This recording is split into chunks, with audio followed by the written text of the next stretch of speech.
दोस्तों, कहानी अच्छी लगे तो लाइक सब्सक्राइब करना ना भूलें। माँ, मैं बहुत थक गई हूँ। घर संभालते संभालते यहाँ मेरी थकान किसी को नजर नहीं आती। कुछ दिन आराम करना चाहती हूँ। सोच रही हूँ कुछ दिनों के लिए मायके आ जाऊँ। आते हुए अपने बच्चों को भी ले आऊंगी। वे वहीं से स्कूल चले जाएंगे। आखिर एक ही शहर में ससुराल और मायका होने का कुछ तो फायदा मिले। नर्मदा ने फोन पर अपनी माँ से कहा। पार्वती जी ने दूसरी तरफ से कहा, हाँ बेटा, जब भी तेरी इच्छा हो आ जाना। आखिर ये तेरा भी तो घर है। ठीक है माँ, तो मैं कल ही आ जाऊंगी। नर्मदा खुश होकर बोली। हाँ बेटा, कल आ जाओ, मैं तेरा इंतजार करूंगी। अभी मैं फोन रखती हूँ, मुझे मंदिर भी जाना है। पार्वती जी ने फोन रख दिया और सीधे किचन में गई। किचन में खाना बना रही अपनी बहू से बोली, अरे अनुपमा सुनो, कल तुम्हारी नंद आने वाली है।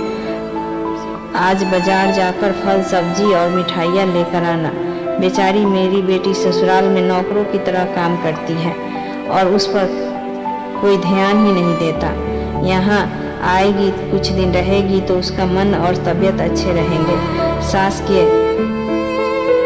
मुंह से ऐसी बातें सुनकर अनुपमा का चेहरा उतर गया। वह मन ही मन सोचने लगी, काश आपको मेरी भी थकावट नजर आती। मैं भी दिन रात झाड़ू पोछा बर्तन खाना बनाना मार्केट जाना और हर वह काम करती हूँ जिससे हमारे परिवार वालों को कोई दिक्कत ना हो। काश आप मुझ पर भी ध्यान दे पाती। आपकी बेटी को तो जब मन में आता है तब यहाँ आ जाती है, लेकिन मैं साल में एक बार ही अपनी माँ के पास जाती हूँ, तब भी आपको प्रॉब्लम होती है। मैं भी इंसान हूँ, मेरा भी मन है। मुझे भी लगता है अपने माँ के पास जाकर थोड़ा आराम करूँ, सुख दुख की दो चार बातें करूँ। भगवान, अब तुम ही कुछ करो ताकि मेरी सास को आंखें खुले और उन्हें मेरी थकावट भी नजर आए। शाम तक जैसे भगवान ने अनुपमा की सुन ली और उसकी नंद का फोन आया। नंद ने अपनी माँ से कहा कि उसकी सास ने मायके आने से मना कर दिया है, इसलिए इस बार वो नहीं आ सकती। पार्वती जी ने बोली, ऐसे कैसे मना कर दिया? पहले तो कभी वह तुम्हें आने से नहीं रोकती थी, इस बार भला क्या हो गया? लाओ मेरी बात कराओ उनसे, मैं समझाती हूँ। नर्मदा ने फोन अपनी सास को दिया। पार्वती जी ने कहा, नमस्कार समधन जी, आपसे कुछ कहना था। समधन जी ने कहा, कहिए। दरअसल कल त्योहार है, इसलिए नर्मदा अपने मायके आना चाहती है। अगर उसे आप लोग भेज दे तो अच्छा रहेगा। नर्मदा की सास ने कहा, देखिए समधन जी, आपकी बेटी मायके जाकर रहे, इस बात के लिए हमने उसे कभी नहीं रोका और इस बात से हमें कोई प्रॉब्लम भी नहीं है। कुछ दिन पहले मैं अपने रिश्तेदार के शादी में गई थी। वहाँ आपकी बहू अनुपमा की माता जी से मिलने का मौका मिला। उनसे गपशप करने के दौरान पता चला कि अनुपमा को साल में एक ही बार अपने मायके जाने का मौका मिलता है और वह भी बहुत कम समय के लिए। मुझको लगता है आपको पहले अनुपमा को उसके मायके भेज देना चाहिए और जब वह मायके से होकर आ जाएगी तो नर्मदा को मैं आपके पास भेज दूंगी। वह बहुत जरूरी बात है जो मुझे लगता है आपको समझ लेनी चाहिए। आपको अपनी बहू की बेटी की तरह या बेटी से ज़्यादा प्यार देनी चाहिए।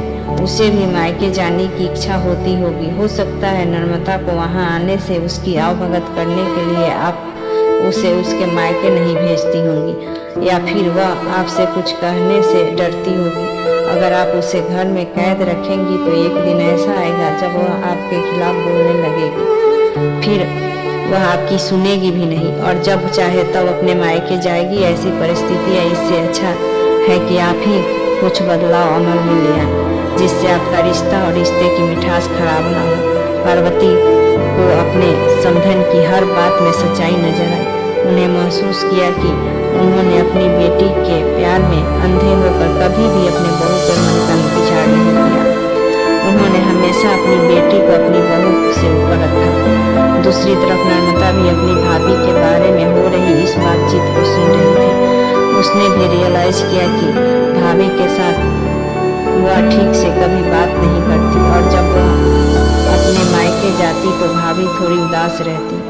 पार्वती जी ने अपनी बहू को बुलाया और कहा, अनुपमा कुछ दिनों के लिए नर्मदा नहीं आने वाली है, इसलिए पहले तुम अपने मायके होकर आ जाओ। वह सुनते ही अनुपमा का चेहरा खिल गया, क्योंकि वह पहली बार था जब उसकी सास ने सामने से उसे मायके जाने के लिए कहा था। अगले दिन अनुपमा अपने मायके गई और इस बार 1-2 दिन नहीं, पूरे हफ्ते भर रह कर आई। और जब वह लौट कर आई तो उसकी आंखें चमक रही थी। अनुपमा के बाद नर्मदा भी अपने मायके आई और इस बार खुद सामने से अपनी भाभी से खुशी खुशी मिली। नर्मदा ने अपनी माँ से भी बात करके उन्हें अच्छे से समझाने की कोशिश की। दूसरी तरफ अनुपमा अपने ससुराल वाले के बदले रवैये को देखकर बहुत खुश थी। वह अब खुशी खुशी सबका ध्यान रखती थी और वह ध्यान रखती थी कि कोई भी ऐसी बात या काम न करे जिससे घर में तनाव का माहौल पैदा हो। एक छोटे से बदलाव ने सास बहू और भाभी नंद के बीच की कड़वाहट को दूर कर दिया है और रिश्तों को और भी ज्यादा मीठा और मजबूत बना दिया।